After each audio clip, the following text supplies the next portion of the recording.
En cette journée mondiale de l'environnement, gros plan sur un jeune artiste qui alerte à sa manière sur le dérèglement climatique.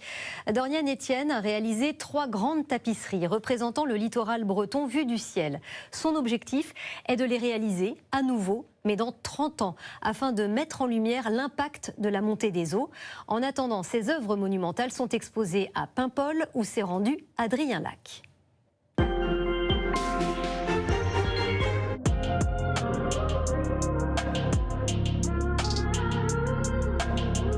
D'ici à 2100, la montée des eaux pourrait atteindre 30 cm, voire plus d'1 mètre selon nos efforts pour limiter le réchauffement climatique. Comment cela va-t-il transformer les paysages bretons? C'est la question à laquelle Dorian Etienne, un jeune designer, a voulu répondre. Pour moi, l'écologie, c'est quelque chose qu'on doit partager, qu'on doit mettre en avant. C'est une des lignes directrices de mon travail. J'ai habité pendant 12 ans à Belle-Île-en-Mer, donc dans le Morbihan. C'est pour ça que ce premier projet, qui aurait pu être ailleurs en France, a démarré ici. Pendant 1 an, Dorian a traversé la région. Il a réalisé 3 tapisseries monumentales représentant des vues du ciel de portions du littoral breton menacées par la montée des eaux.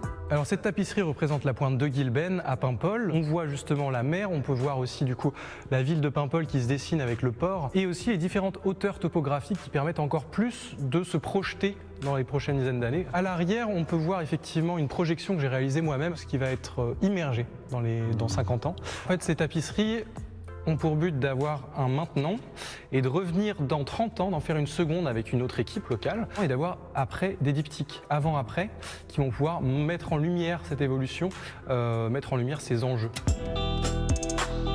Ces tapisseries sont faites avec de la laine bretonne, teintes avec de la teinture végétale venant de Bretagne et confectionnées en collaboration avec des habitants du coin, comme ici à Paimpol, Martine, Stéphanie et Florence.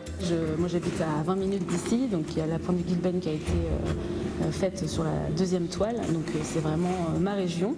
De tapisser cette topographie, ça nous a peut-être rapprochés physiquement de la problématique.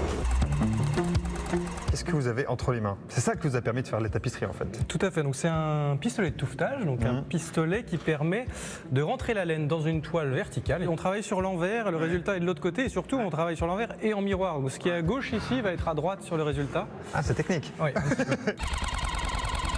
C'est pas mal ça.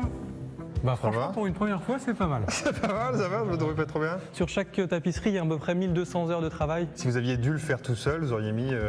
J'aurais mis 2 ans pour une tapisserie. Là, on en a fait 3 en 8 mois. Dorian a donné rendez-vous au Paimpolais dans 30 ans pour la réalisation de la seconde tapisserie. En attendant, c'est vers le littoral normand qu'il se dirige, puisqu'il pourrait bientôt tisser les abords du Mont-Saint-Michel.